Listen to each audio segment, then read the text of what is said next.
Bonjour, bonjour. Alors, pas simple, hein, le confinement quand on est nomade, hein. Donc j'étais en Vendée. Je suis descendu. Je me suis retrouvé en Charente-Maritime, sur un spot que je connaissais, où j'avais déjà passé une semaine. Et comme je vous l'avais dit, j'ai voulu faire les choses bien. J'ai appelé le maire. Euh, j'ai l'adjoint au maire qui est venu me voir dans la matinée. Donc il n'était pas trop chaud pour que je reste sur le spot. L'excuse, c'était faut que je sois à côté du point d'eau. Le point d'eau, c'est un parking de supérette. Pardon, le petit rototo qui va bien, je viens de finir de manger. Ce soir, c'était saucisse fumée et patates sautées. Petite parenthèse. Donc, si tu veux, moi, dormir sur un parking, ça me pète un peu les pruneaux. Je lui ai dit que non, c'était pas possible, c'était pas dans mes convictions, c'est pas comme ça que je vis, dormir sur un parking, autant que je dorme au bord de la route, voilà, sur les parkings de routiers et basta, quoi. Donc j'ai réussi à négocier quelques jours, donc je suis pu rester sur le spot peinard quelques jours, mais j'ai fait l'effort.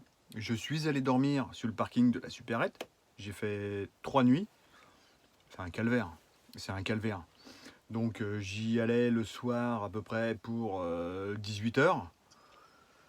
De 18h30 à 20h30, c'était le bordel, les bagnoles, les portières, les machins, voilà. Et le matin bah, on n'en parle même pas, quoi. 8h30, t'as les gars du coin qui viennent et puis qui parlent à tue-tête, mais devant le camion, quoi. Devant le camion. Il y avait un autre camping-car qui était posé à 30 mètres plus loin de moi. Mais non, devant le camion. Oh, j'ai dit non, c'est pas possible. Donc la journée, j'étais sur le spot qui allait bien. Parce que la journée, ils ne pouvaient pas m'interdire d'y aller. Il n'y a pas d'interdiction, il n'y a pas de panneau. Même pour la nuit, hein. Voilà. Le maire m'a appelé le lendemain. Donc ça, c'était le lundi quand j'ai vu l'adjoint au maire. Le mardi, le maire m'a appelé. J'ai essayé de négocier avec lui. Et là, il a prétexté que c'était une zone submersible. Ok, d'accord. Je suis informaticien, j'ai été chercher sur internet, machin. Effectivement. En fait, il s'avère que en 2010, quand il y a eu la tempête Xynthia, bah, en fait, il y a eu beaucoup de ravages. Et en fait, il y a eu une déconstruction sur tout le site, sur toute la rue où il y avait la rue qui menait au port de la Garde. Donc la commune, c'est Charon, pour ceux qui veulent savoir. Et il y a eu une déconstruction à peu près d'une quarantaine d'habitations.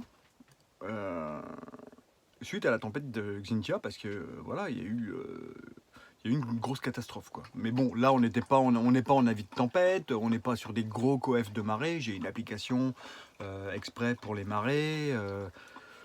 Je fais les choses bien, j'essaye de faire attention et j'essaye de me préserver. Bon, je le laisse argumenter et je lui dis bah, que non, je suis pas d'accord. Moi, j'ai pas envie de dormir sur un parking et d'être réveillé le matin par les badauds du coin, que je préfère être sur le spot là, réveillé par les canards parce qu'il y a il y a une petite mare et tout, et que ça me laisse de l'espace pour promener mon chien, nanani, nanana, enfin bref. Et là, il a commencé à argumenter que de toute façon, c'est tout le temps le même problème. De toute façon, je vais avoir la visite de la gendarmerie, tu sais, histoire de me foutre un peu les miquettes, quoi, tu vois. Bon, c'est tout. Je laisse couler. J'ai dit ok, d'accord. J'ai dit laissez-moi jusqu'à la fin de la semaine. Je m'organise, machin. Pof. Et les 3 nuits où j'ai passé sur le parking, bah, il y a un soir, je suis arrivé et il y a une dame qui était mal garée et elle avait à moitié pris la place où je me mettais parce que je me colle pas au camping-car, quoi, tu vois, je suis pas un camping-cariste, moi j'aime bien mettre un peu de distance entre les véhicules, quoi, histoire que chacun se sente chez soi. Et là, la dame, bon, du coup, elle bouge et elle ferme la voiture et elle sort. Donc moi, je sors. J'ai dit, écoutez, c'était pas pour vous embêter, madame. Je voulais juste, parce que pour moi, c'est plus pratique. J'ai ma porte sur le côté, machin. Elle me dit, non, non, mais il n'y a pas de problème. De toute façon, j'étais garé comme une merde, tu vois, gentille comme tout. Et puis, au final, on discute. On discute bien avec cette dame-là. D'ailleurs, je sais même pas comment elle se prénomme. J'ai même pas pensé à lui demander son prénom. Et en fait, elle me raconte que en fait, le maire, il aime pas les gens qui vivent en camion aménagé. Il préfère les camping-cars à 80 plaques, quoi, tu vois. Donc déjà, ça monte un petit peu le niveau, où, comme ça, tu choisis celui que tu veux. Et en fait, elle me raconte que son frère, il a une propriété sur la route qui mène au port, mais comme c'est une propriété, et lui, il vit dans un camion aménagé. Et tous les 4 matins, ils sont en train de lui péter les pruneaux aussi, mais comme c'est une propriété privée, du coup, ils sont un peu plus limités. Et en fait, et après, elle me dit que son mari, bah, c'est pareil, il a vécu plusieurs années en véhicule aménagé. Il a eu un bus, il a eu du Mercedes, un 609, je crois, ou 608, je sais plus. Enfin voilà, et du coup, elle comprend. Et en fait, elle me dit que. Elle me fait comprendre, sans me le dire ouvertement, que bah, les camions aménagés, c'est pas le bienvenu ici, quoi. Bon, c'est tout, je garde ça pour moi. Je fais ma nuit et puis basta. Et bah, au final, j'ai appelé un ostréiculteur avec qui j'avais sympathisé, un peu plus dans le sud de la Charente-Maritime. Et je lui dis, bah écoute, Philippe, j'ai dit, je suis en galère. J'ai dit, j'arrive pas à trouver un spot potable pour faire du confinement, machin. J'ai dit, écoute, là, quand je suis venu, c'était sympa. Je suis au calme et tout. Je lui dis, tu crois que ça va poser problème? Il me dit, bah, j'ai dit, je sais que t'es pas le maire, hein, t'as pas de pouvoir, mais il me dit, écoute, moi, ça me dérange pas, on a vu que t'étais réglo, parce qu'ils sont, je sais pas, ils sont une quinzaine d'ostréiculteurs, là, quand même, 15, peut-être même, 25 peut-être même. Il me dit, on a bien vu que t'étais quelqu'un de calme, de propre, de réglo, machin, il n'y a pas eu de soucis. Il me dit, écoute, moi, ça me pose pas de problème, vas-y, viens, mais il me dit, par contre, le week-end prochain, il y a une grosse marée, et tu pourras pas rester sur le parking, parce que le parking, il va être submergé. J'ai dit c'est pas grave, d'ici le week-end prochain, j'ai le temps de m'organiser. Et donc tout à l'heure, donc du coup j'ai fait la route, je me suis tapé 90 bornes ce matin. Ah oui, hein, j'avais pas le choix, hein, à un moment donné, la fin justifie les moyens, comme on dit. Donc j'ai tracé la route, matin, je suis arrivé, hop, j'ai été faire une petite balade à Taz, et ce soir, je refais une petite balade à Taz, et là, je vois une boutique plus loin, enfin quand je dis une boutique, une cabane d'ostréiculteurs, qui était ouverte, le mec, il était avec son Fenwick en train de charger sa camionnette, machin. J'y vais au culot, parce qu'en plus, il y a une pancarte, vent, gambas, huîtres, fruits de mer, machin. Alors, je dis, tiens, j'y vais, je lui demandais déjà les tarifs, et puis, toi, j'y allais pour ça. Donc j'y vais, j'étais avec le chien, donc machin, et puis il me dit vas-y viens, viens. Bah, j'ai dit attends, j'ai le chien, et j'ai dit il y a des normes sanitaires, et non, il me dit vas-y c'est bon, te fais pas chier, viens. Donc je regarde les prix tout à fait correct, hein, la douzaine d'huîtres entre 6 et 8 euros. Bah, voilà quoi, tu vois, c'est correct, hein, c'est pas ce que tu vas acheter toi dans ton supermarché. Hein. Et puis là, c'est du producteur au consommateur, direct, il n'y a pas d'intermédiaire. Et je lui dis, t'as pas des gambas? Il me dit, bah non, les gambas, mon grand. Il dit, je suis désolé, c'est août, septembre, là. Il dit, j'ai tout vendu, il m'en reste plus. Il me dit, demande à Philippe. Parce qu'on a eu le temps de discuter un peu. Bah, j'ai dit, ouais, Philippe, j'avais expliqué que j'avais fait connaissance avec Philippe. Voilà. Bah, j'ai dit, bah ouais, je l'ai pas vu, là. J'ai dit, bah si je le vois, je lui demanderai. Et puis c'est tout, on continue à discuter. Il y a un pote à lui qui arrive, Stéphane, on discute. Et puis j'ai dit, bah écoute, j'ai dit, le week-end prochain, il y a une grosse marée. J'ai dit, moi, je suis en galère. J'ai dit, le parking, il va être submergé. Tu sais pas où je pourrais me poser, un truc pas loin. Et il me dit, écoute, te prends pas la tête. Il me dit, tu viens là. Le portail, il est jamais fermé à clé. Tu viens, tu te gares entre le camion et la cabane. Alors, c'est vrai que la vue, elle est pas glamour. Mais j'ai son autorisation. Je suis chez lui. Et là, il y a personne qui va venir me déloger. J'ai dit, ouais, mais j'ai dit, c'est juste pour le gros coef, quoi, tu vois. Et il me dit, non, mais attends, il me dit, tu sais quoi? Il me dit, même le mois de décembre, tu vas venir le passer ici, parce que en général, au mois de décembre, on commence à avoir des problèmes, on a des vols, et en fait, nous, on met 2 vigiles, c'est 2 anciens mecs de la police à la retraite. Euh, on met 2 vigiles en civil, et ils surveillent tout le port. Et il me dit, tu vas te mettre là, je les préviendrai, je leur dirai que t'es chez moi, machin, nanani, nanana, tu vois. Mais il me dit, tu vas passer le mois de décembre, tu vas le passer ici, tu viens là, ici, t'es chez toi. Oh Bruno, bah écoute, je te remercie, on peut pas rêver mieux. Alors voilà, là je me sens un petit peu plus serein ce soir. Je vais pouvoir passer le confinement, parce qu'on sait qu'on va être confiné au moins jusqu'à la mi-décembre. Je vais pouvoir passer le confinement tranquillement. Je vais pouvoir manger des huîtres à gogo.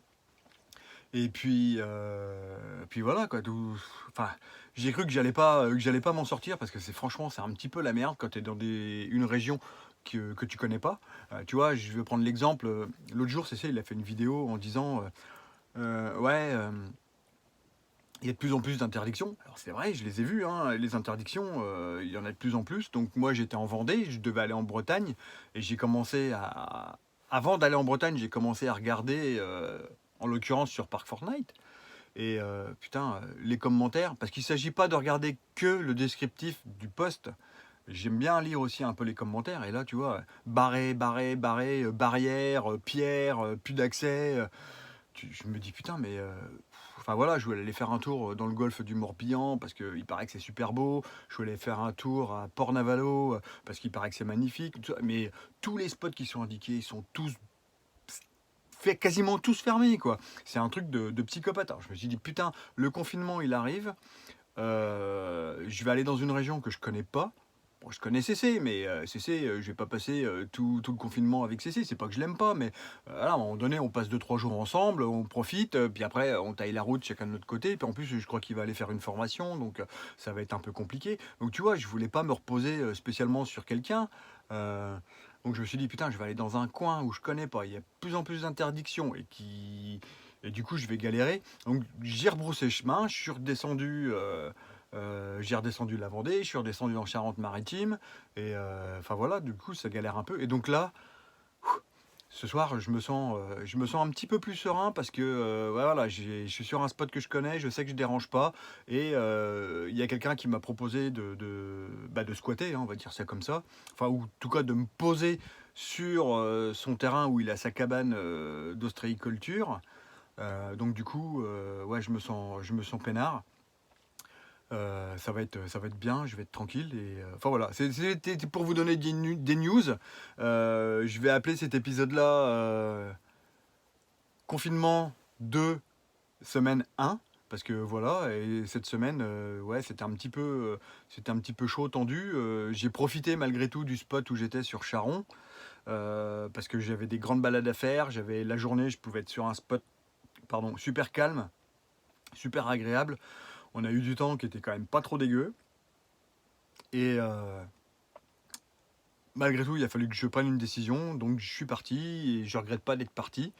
C'est vrai que sur la route, j'ai fait 90 bornes, j'ai croisé une voiture de flic. J'ai pas vu un seul barrage, un seul contrôle, rien du tout. Tant mieux, je vais pas me plaindre. Bon, en même temps, j'avais fait une attestation, hein, à l'arrache, mais j'avais fait une attestation. Donc, je suis content d'être arrivé là, je suis bien, et je vais pouvoir penser à autre chose, me dire je suis confiné sans être confiné, je suis tranquille là, je suis bien, et puis voilà. Alors, je vous la souhaite bonne, je vous souhaite un bon confinement malgré tout. Prenez soin de vous, et puis ben, on se redonne rendez-vous dans une semaine pour la semaine 2 du confinement, saison 2. Voilà. Allez, à plus tard dans le camping-car.